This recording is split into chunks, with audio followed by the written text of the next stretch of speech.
The session started with Soros-Sonia angle being brought in, and it's perhaps one of the first times that you're seeing BJP go all out in Parliament on issues.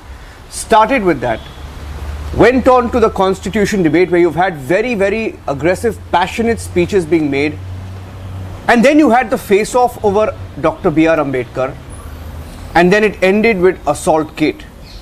I have with me today Mr. Kiren Rijiju, the Parliamentary Affairs Minister. Mr. Rijiju, I have to tell you that I haven't seen BJP this aggressive, the NDA government this aggressive in Parliament. Something seems to have changed. Actually, it depends on the situation. We are in the government, so we are more responsible in the way in which we conduct ourselves. But at the same time, in the past, because we had been in opposition party also, and opposition parties also have equally responsibility towards the parliament. We all have to run the parliament together. But the way in which the Congress party started the winter session by demonstrating inside and outside the house, we were very calm. We were trying to convince them. In fact, after 4 days of the ruckus they created, the Speaker of the Lok Sabha had initiated a discussion. I also persuaded the opposition leaders, and we had a fairly good agreement on running the house, and then we started maintaining the decorum in a much appreciable manner. One morning, suddenly this Congress party started carrying bags and T-shirts and placards because of one particular judgment in a court in the United States against one Indian businessman. Yes. We have nothing to do with the businessman. Absolutely. There are more than 40 million Indians live across the globe. They're all Indian diaspora. They must be having many litigations, court cases pending in many courts. How do we take, cognizance of each case which happens outside Indian court? If anything comes in the Indian court, we will take cognizance of that. But anything outside India is not our jurisdiction. So how should a matter which is outside India bother the Indian Parliament? But because of the Congress leaders' obsession, particularly Rahul Gandhi's obsession with one businessman, he wants to draw everything and take up his name and then disrupt the parliamentary proceeding. So we also felt that the Congress deserves to be responded appropriately. So our MPs brought out the issue of the Soros, which is very serious. Soros issue is serious because Soros is a person who has declared an economic war against India. Correct. And he has declared to go against the Indian democracy, Indian government. He wants to create a chaos in India, and that is being propounded by Rahul Gandhi and many left leaders in the country. So we were upset because we were concerned about the particular the report, the OCCRP report which came out. Yes. But after that, we all agreed to run the house and started the discussion on the Constitution. Yes. The 75 years of the adoption of the Constitution of India. Then suddenly the Congress started doing all this drama. Anyway, we are not happy with the conduct of the Congress party, but it is bad for democracy, bad for the parliament. And opposition party, many opposition parties have already told me that they are also not happy with the Congress. Okay. The Congress had caused so much of wastage of the precious time of the parliament, depriving the other hard-working MPs from raising their issues in the house. Can you be a little more specific? Was it the Samajwadi Party and TMC, and did they? Many MPs. Many MPs. Many MPs had told me that they're not happy with the way Congress conducts themselves. The Congress party is responsible for most of the disruptions in the house. And these are from the Indie bloc? in the blog, and some of them, they don't treat themselves as part of the India Alliance, but mostly they are non-NDAs. NDA people, too, they are all already there with the government, so they didn't create a problem. You spoke about appropriate response that needed to be given to the Congress, and that was evident. I mean, the way the Prime Minister spoke, Union Home Minister Amit Shah followed it up. I saw you also respond when the young MP from Nagaland, Konyak, got up. I'm going to that portion later, but the aggression showed. In the constitution debate, every speech of the senior leaders ended with a reality check being given to the Congress party. Was that deliberate? See, you have to understand one thing. We want to move forward, but we have to carry along our legacy. We can't forget our history. Having said that, we should not, be dealing with the past issues and then forget the future. We can't do that. But Congress kept on creating a narrative that BJP doesn't respect Ambedkar's constitution. So there we had to reflect the reality and show mirror to them that it is the Congress party which insulted Babasaheb Ambedkar. It is the Congress party which disregarded many of the Ambedkar's suggestions to be incorporated into the Constitution of India. It was the Congress party which insulted Ambedkar not once, but many times, including defeating him and not allowing him to come back to Lok Sabha after 1951. Because Ambedkar was defeated by Congress in 52 and then in 54 in the by-election. Thereafter, Ambedkar quit the electoral politics. Then further they insulted Ambedkar by not conferring Bharat Ratna to him till 1990 when Congress was voted out. So one after another, Congress had insulted Babasaheb Ambedkar. So we had shown the mirror to the Congress party that it is you Congress people who insulted Babasaheb Ambedkar right from Pandit Nehru to this day. And while telling them the facts, they could not digest it. So they started creating ruckus. We are not scared of the Congress party. We have the numbers. We have the majority. But Parliament is not a platform to show your muscle power. You can show your vocal power in the Parliament. But the problem with the Congress party is they don't have the numbers physically. They don't have adequate numbers of members of Parliament. They don't have substance. They don't have the facts with them. So they believe in sloganeering and then started creating problem in the Parliament House and also outside the house in the premises. So we are very upset with the Congress party, but I would like to suggest the other young members of Parliament within the Congress party and other MPs to tell Rahul Gandhi to stop behaving in a very irresponsible manner. Because all these problems are because of Rahul Gandhi. I know many of the Congress MPs told me that they also want to run the house.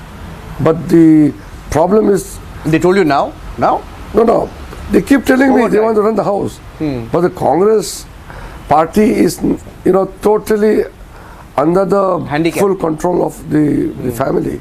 So, very well, everybody knows Congress is not a democratic party. It's a family-run party.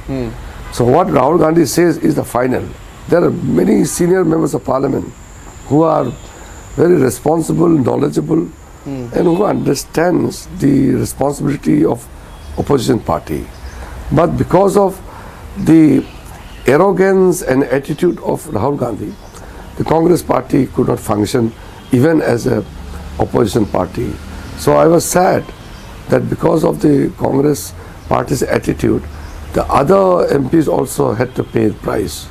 Mr. Rijiju, I have to confess that a lot of what was said in Parliament during the Constitution debate about Ambedkar, about Congress and Ambedkar, a lot of it is educational, a lot of it is not known to the public. And it's certainly not what is there in the textbooks or what we are taught in schools, right?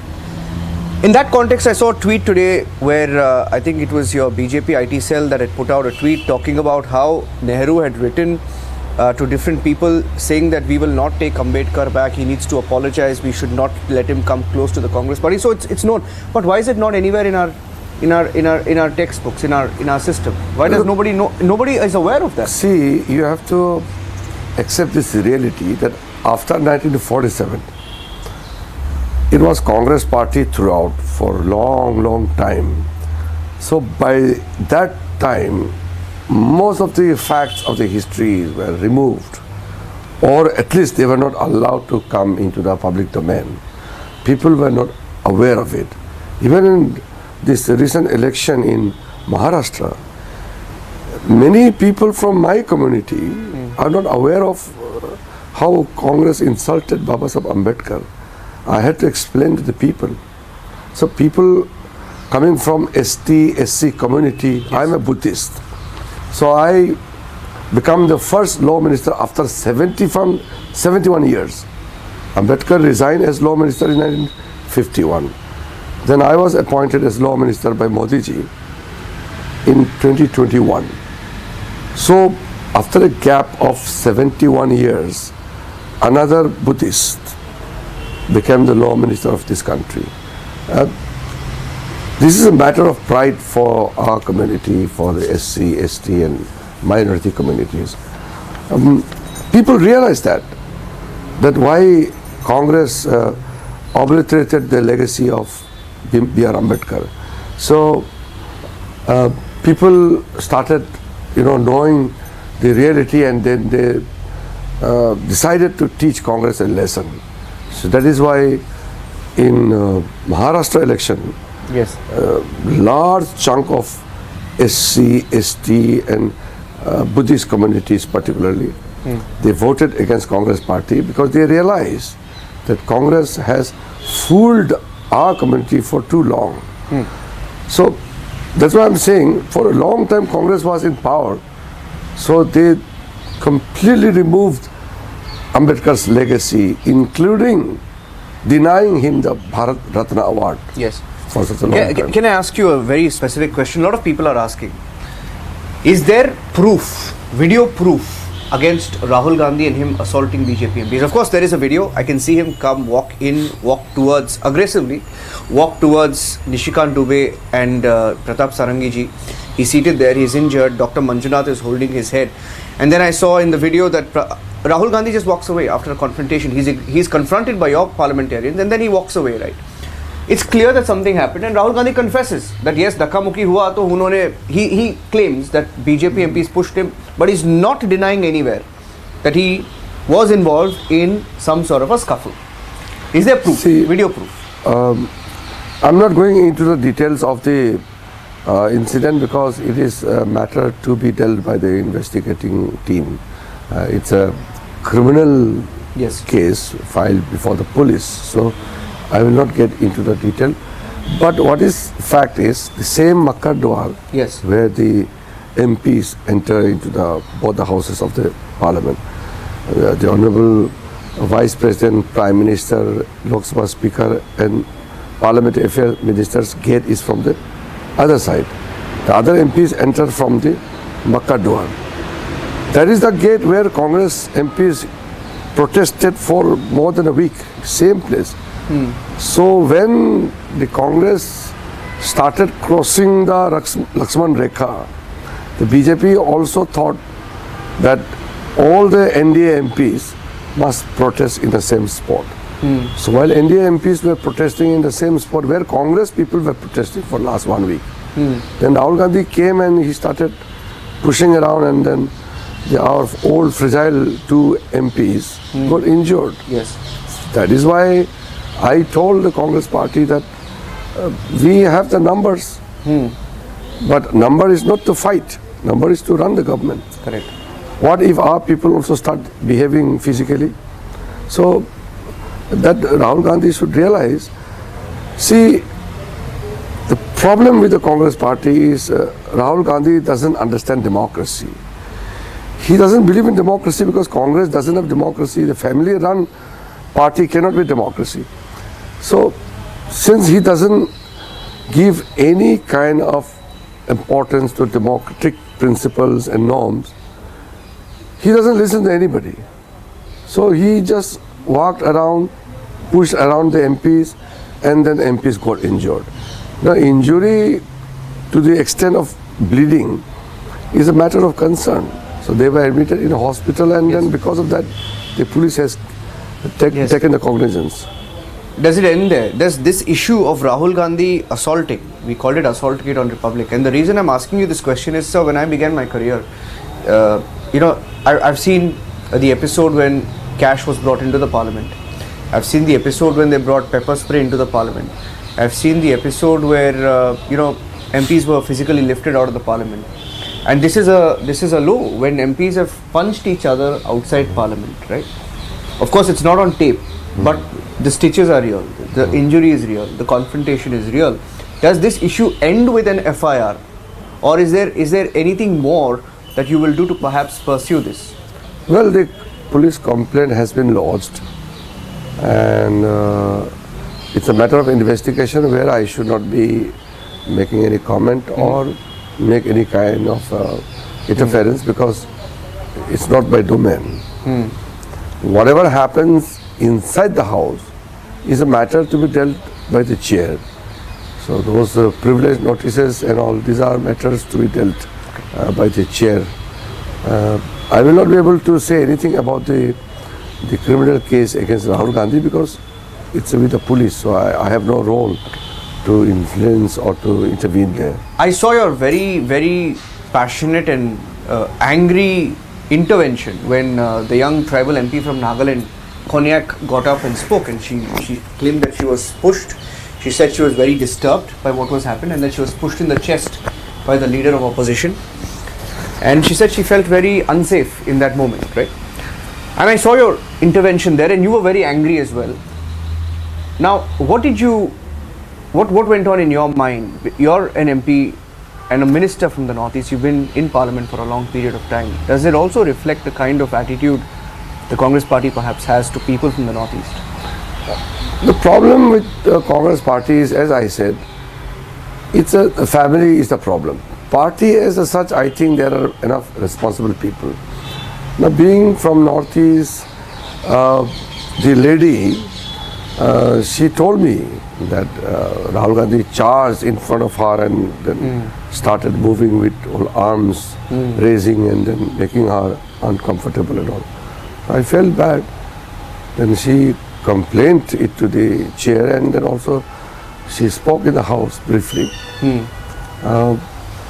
I think it's high time either Rahul Gandhi realizes his mistake, either he is not fit to be the leader of opposition or he is not fit to lead his Congress party or he is not able to understand his responsibility, I can't say.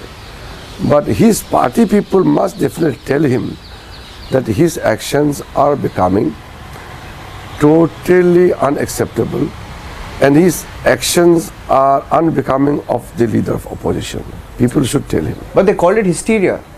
Congress party responded to it, calling it hysteria being created by the BJP. What did what did the young MP from Nagaland tell you? Because she looked very distressed, she almost broke down in Parliament. She went to the chairman of the Rajya Sabha, and she was in tears and she told the chairman that she felt insulted and she felt really demeaned by action of Rahul Gandhi. Is there a lot of anger in the Northeast as well? When this happened, did you get any calls, any feedback from there? No, I have not spoken to any particular people, on that matter. But there are reports that people are not happy with the way things have gone and also angry about the conduct of Rahul Gandhi. Yeah, one nation, one election, and then you had the Waqf bill, right? Both have gone to JPC. Do you see some sort of a delay in your core bills that you want passed? No, there's no delay. We're following the norms, that's all. We can't rush the important bills in a very, undemocratic manner. We have to follow the norms. We are just following the proper route, actually. And one issue that the Congress is continuing to protest against, in fact, when I left the office to come and meet you here, visuals were coming in from Jaipur and different parts of the country where the Congress is sustaining their protest on the Ambedkar issue, citing what the Home Minister, Mr. Amit Shah, said. Of course, they've taken a clip, they've edited it, they didn't hear perhaps what happened after that. But do you feel that that controversy could have been avoided? No, if Congress had problem during the speech, they could have protested at the spot itself. Yes. But when the Home Minister made the speech, they were there. Yes. The Congress MPs were there. Yeah. They felt it was okay. Because if you hear the entire speech of Home Minister, he was eloquently praising Ambedkar ji and Correct. his legacy. It was afterthought. I heard that speech, yes. Yeah. So maybe the Congress people got a new direction in the night. Ecosystem. Maybe. Okay. Now, Devendra Fadnavis, the Maharashtra Chief Minister, has said that there was a secret meeting in Kathmandu where of the nearly 150 groups that were involved in Bharat Jodo Yatra, 48 of them were frontal organizations, and he says there is proof of that meeting, right? Now, what is your response to this as a minister? If 48 frontal organizations who are under scanner for their links to Maoists were part of the Bharat Jodo Yatra and met secretly, and he says this meeting was to discredit EVMs. See, there are groups within India who are aligning with the anti-India groups operating from outside the country. This is known. And then we have countered them politically and successfully. We believe that all this kind of political actions against India will be dealt politically. But if there are some proofs or some actions which are liable for action against provisions of security and all, it will be dealt accordingly. But right now I don't want to get into that. What I am more concerned is that the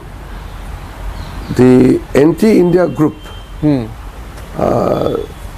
should be prevented from any substantial influence in India, because they are inimical to India's interest. We are very particular that India is growing fast. India is becoming a very powerful, prosperous nation. Today we are one of the fastest growing nations. There are many elements across the globe who are working against India's interests. So the opposition parties in India, they should be mindful that while fighting against the government, it should not turn into fighting against national interests. But has it come down to that? Is it becoming increasingly about They're becoming that. So we are very careful to ensure that we will respond it appropriately at the appropriate time. Okay. Now my final question to you is, of course, I mean, on the Ambedkar issue and on the constitution debate, you've had a huge amount of time. Of course, 57% productivity in Lok Sabha, 40% is Rajya Sabha. I was reading some numbers. But one good and a big takeaway was we've discussed about Ambedkar, we've debated about the constitution. And there's also been, for the first time, like I said, George Soros being brought in, Sonia Gandhi being questioned directly inside Parliament on the floor of the House, and then a new approach completely of the BJP to take things head on and confront the family, if I were to call it, right?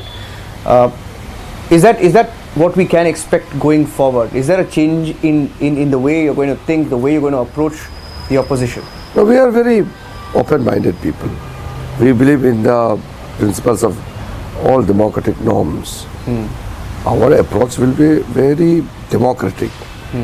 Having said that, if these people who are looking forward to work with the anti-India elements to dismantle the India's growth story, then that will not be tolerated. The country will also not tolerate it, because for so many years the Congress governments, there were so many Congress governments had gone. They kept India a poor nation. India could not become a rich nation during Congress regime. So now Modi ji has given a slogan of Viksit Bharat with a timeline. By 2047 we should become a developed country. Yeah. So there are elements who would be working as an obstacle Yeah. to break our journey, but we will ensure that they don't succeed. We are strong. The young Indians are quite capable of dealing with such anti-Indian elements. Yeah, you seem to be having fun in your new role as a Parliamentary Affairs Minister. Do you enjoy this portfolio more? No, I enjoyed every portfolio I had. I had handled many portfolios in the past. In a similar way, I have to perform my duty sincerely, fully, devotedly, and then to produce a result. Yes. Ultimately, what is the requirement? The requirement is you give your 100% and then serve the people, serve the nation. Yes. Within that framework, you work hard. All new aggressive avatar. Thank you, Mr. Kiren Rijiju, for you. speaking to Republic TV. Thank you very much. Thank you.